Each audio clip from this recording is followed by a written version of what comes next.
একটা শিক্ষণীয় ভিডিও, তো ভিডিওটা সবাই শেষ পর্যন্ত দেখবেন। একজন বাবা তার মেয়েকে আইফোন উপহার দেয়। দ্বিতীয় দিন বাবা মেয়েকে জিজ্ঞাসা করলেন, আম্মু আইফোন পেয়ে সর্বপ্রথম তুমি কি করছো? মেয়েটি উত্তর দিল, স্ক্রিন গার্ড আর কভার অর্ডার করছি। তখন বাবা বলল, এটা করার জন্য কেউ কি তোমাকে বাধা দিয়েছে?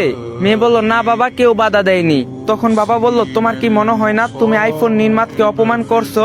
মেয়ে বলল, না বাবা, আইফোন নির্মাতা স্বয়ং স্ক্রিন গার্ড ও কভার লাগানোর উপদেশ দিয়েছেন। বাবা বলল, তাহলে তো আইফোন অনেক খারাপ দেখাবে, তবুও তুমি এটার জন্য কভার কিনছো? মেয়ে বলল, না বাবা, বরং খারাপ না হওয়ার জন্য কভার অর্ডার করছি। বাবা বলল, কভার লাগালে সৌন্দর্য কমে যাবে না?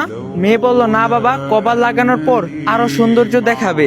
এবার বাবা মেয়ের দিকে সেনহেন নজরে তাকিয়ে বললেন, মা, আইফোনের চেয়ে দামি তোমার শরীর, এই ঘরে আমাদের সম্মান তুমি। তোমার শরীর কাপড় দ্বারা কভার করলে তোমার কি সৌন্দর্যতা কমে যাবে কি? বাবার এই প্রশ্নের কোনো উত্তর ছিল না মেয়ের কাছে, শুধু চোখ থেকে নীরবে অশ্রু বেরিয়ে যাওয়া ছাড়া।